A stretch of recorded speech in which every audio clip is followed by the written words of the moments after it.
awesome ya cái ăn đây tai cái đó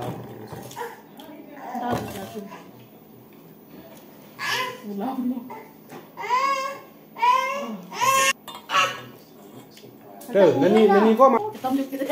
cái gì cũng phang rồi cái hấp rồi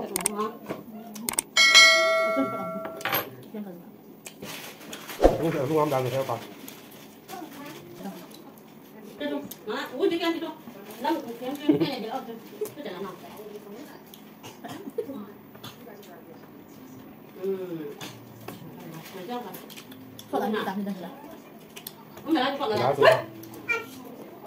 không một cái được anh muốn nấu lại tập anh được không? Ủa em nói cái mũi không trong hạt Muốn xả lại cái gì luôn không cái được trong hạt không ngay muốn ta một cái gì muốn nó chơi nào muốn hiện này thì vâng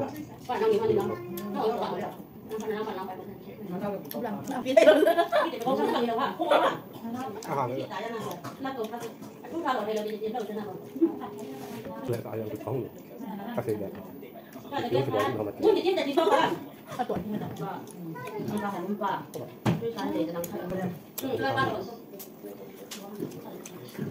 mua con cái nha mua nhẹ tôi có này rồi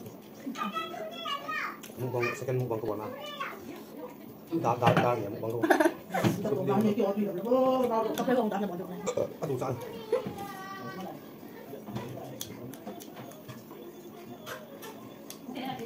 nó còn gì không còn gì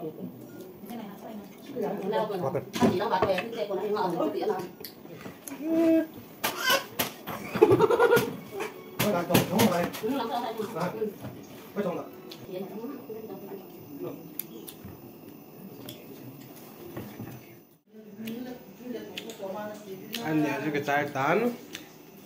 cũng khăn là cái gì đó anh nó ngàn nào vậy nên cô cứ mà dẹp là và vẽ lẩu lai